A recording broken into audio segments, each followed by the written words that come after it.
আসসালামু আলাইকুম রহমতুল্লাহি ওয়া আলহামদুলিল্লাহ ওয়াসসালাতু ওয়াসসালামু আলা মান লা নাবিয়্যা বা'দা আউযু বিল্লাহি মিনাশ শাইতানির রাজিম বিসমিল্লাহির রহমানির রহিম আদাবুল জিয়ারাত। আজকের বক্তব্য বিষয় হলো জিয়ারতের আদব। এই সময় নিজের মৃত্যু ও আখিরাতকে স্মরণ করবে এবং কবরবাসীদের মাগফিরাতের উদ্দেশ্যে খালিস মনে দোয়া সময় পাঠ করবে। দোয়ার সময় একাকী হাত ওঠানো যাবে, সম্মিলিতভাবে নয়। ভারতবর্ষে যেগুলো চলতেছে এগুলো শিরক ও বেদাত। বাকি কারকাত গুরুস্থানে দীর্ঘক্ষণ ধরে দোয়ার সময় রাসূলুল্লাহ সাল্লাল্লাহু আলাইহি ওয়াসাল্লাম একাকী ৩ বার হাত উঠিয়েছিলেন। এই দলিলটি হচ্ছে মুসলিম শরীফে 2301।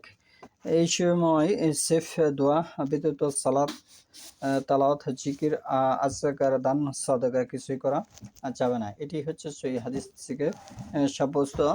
১ নম্বর দোয়া হচ্ছে, এটি রাসূলুল্লাহ সাল্লাল্লাহু আলাইহি ওয়াসাল্লাম আয়েশা রাদিয়াল্লাহু শিক্ষা দিয়েছেন। ১ নম্বর দোয়াটি আসসালামু আলা আহলাদ দায়ারি মিনাল মুমিনিনা ওয়াল মুসলিমিনা ওয়া ইয়ারহামুল্লাহুল মুস্তাকদিমিনা মিন্না ওয়াল মুস্তাখিরিনা ওয়া ইন্না ইনশাআল্লাহু বিকুম লালাহিকুন।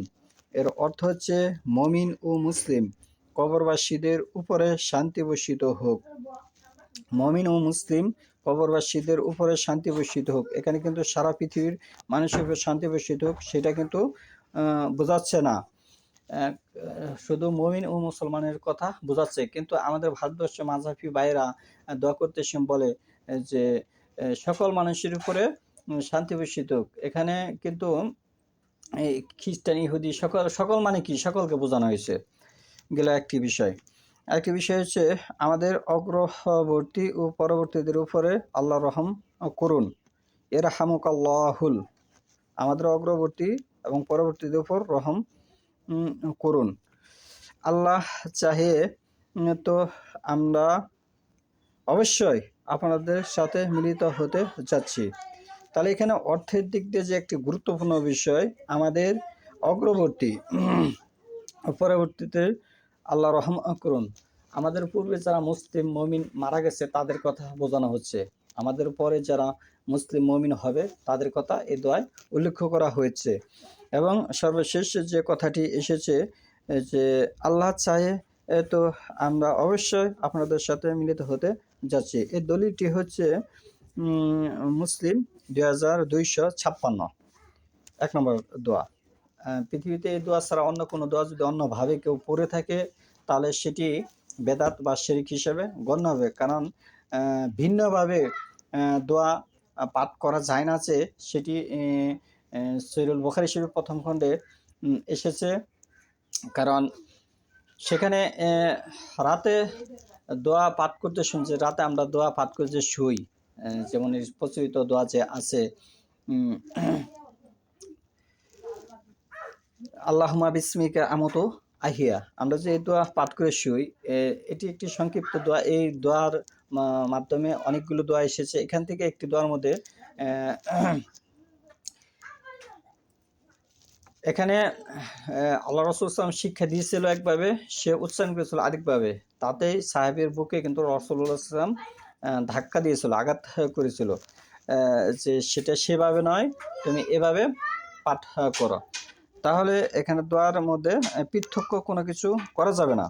দ্বিতীয় দোয়াটি হচ্ছে অন্যদেরকে শিক্ষা দিয়েছিলেন, আসসালামু আলাইকুম আহলাদ দায়ারি মিনাল মুমিনিনা ওয়াল মুসলিমিনা ওয়া ইন্না ইনশাআল্লাহু বিকুম লালাহিকুন নাসআলুল্লাহা লানা ওয়া লাকুমুল আফিয়া।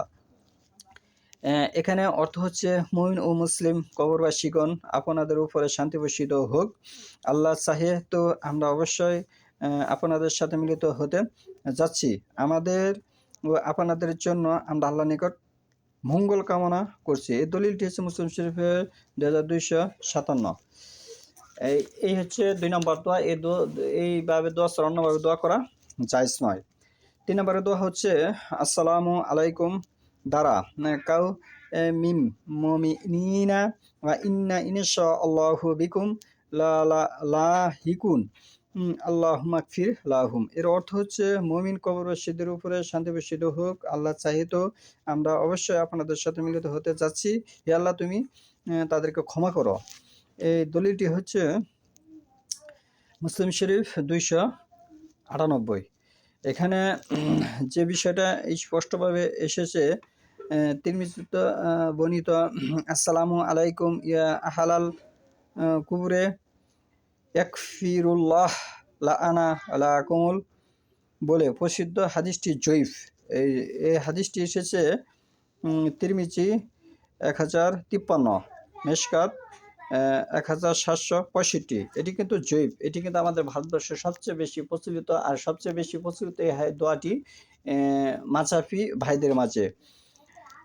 এখানে কাফের, মুশরিক, বাপ মায়ের কবর জিয়ারত করা যাবে, কবর জিয়ারত করা যাবে, কিন্তু বেদাত শিরক করা যাবে না। কেননা এর মাধ্যমে মৃত্যুকে স্মরণ করা হয়, কিন্তু সেখানে গিয়ে সালাম করা যাবে না, তাদের জন্য আল্লাহ নিকটে ক্ষমা প্রার্থনা করা যাবে না। আল্লাহ রাসূল সাল্লাল্লাহু আলাইহি কে তার মায়ের কবর জিয়ারতের জন্য এতটুকুই মাত্র অনুমতি দেওয়া হয়েছিল। আল্লাহ রাসূল সাল্লাল্লাহু আলাইহি ওয়াসাল্লামকে মাত্র এতটুকুই অনুমতি দেওয়া হয়েছিল। তাহলে এই দলিলটি হচ্ছে মুসলিম মিশকাত 1763। এখানে বেশ কিছু হাদিসের যে নিয়ম কারণ এগুলো আমি উল্লেখ করে দিয়েছি কিভাবে কি করতে হবে। কিন্তু আমাদের ভারতবর্ষে যেগুলো কবরের মাধ্যমে যেগুলো চলতেছে এগুলো শিরিক, বেদাত। শিরিক করলে আপনার সমস্ত আমল বরবাদ হয়ে যাবে, আপনার জান্নাত পাবেন না, সূরা মাইদার 72 নম্বর আয়াত, এবং আপনার আমল বরবাদ হয়ে যাবে, সূরা আনামের 88 নম্বর আয়াত। তাহলে শিরিক বর্তমানে মানুষ বিভিন্নভাবে করে থাকে। শয়তানে প্রত্যেকটি যুগে বিভিন্ন নতুন নতুন বিষয় তারা উপস্থাপন করে থাকে, সেগুলির প্রতি আমাদের খেয়াল রাখতে হবে। আল্লাহ সূরা আসরের প্রথম আয়াতে উল্লেখ করেছেন যে অল আসর, কালের শপথ। কাল বলতে কোরআনের ভাষায় 80 বছরকে বোঝানো হয়, এবং আমাদের বাংলা ভারতবর্ষের ইংরেজদের শিক্ষা ভাষায় কাল বলতে 12 বছরকে এক যুগ ধরে তারা এটি বুঝে থাকে। কিন্তু কোরআন এমন একটি বিষয় যেটি আল্লাহ নিজ এটি হেফাজত নিয়েছে, এটি একটি ন্যায়নিষ্ঠ বিষয়। এটি 80 বছর 100 বছর বোঝানো হয়, কারণ হচ্ছে কাল বা একটি শতাব্দী, যেটি আমরা 12 বছর ধরে এক যুগ বুঝে থাকি।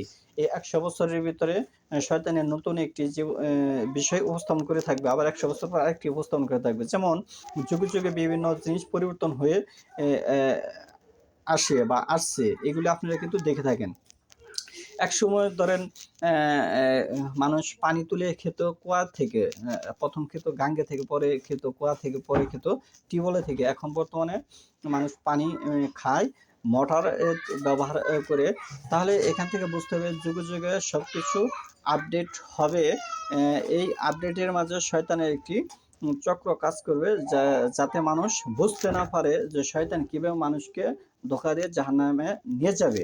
কারণ এটা যদি মানুষ বুঝতে ফেলে তাহলে শয়তানের ফাঁদে কেউ পা দেবে না। এই কারণে প্রত্যেকটি যুগের কথা আল্লাহ উল্লেখ করে বুঝিয়ে দিয়েছেন যে আল আসর, কালের শপথ। আল্লাহ এখানে একটি কালের শপথ করে বোঝাতে চেয়েছেন মানুষকে যে তোমরা ওই কালকে তোমরা সতর্ক সাবধান থাকবে। ইন্নাল ইনসানা লাফি খুসরি, মানুষ নিশ্চয় ক্ষতির মধ্যে আছে। ওই কালের মানুষ ক্ষতির মধ্যে আছে, ওই কালের মানুষ ক্ষতির মধ্যে আছে। এখন কোন কালের মানুষ ক্ষতির মধ্যে আছে, কারা ক্ষতির মধ্যে আছে?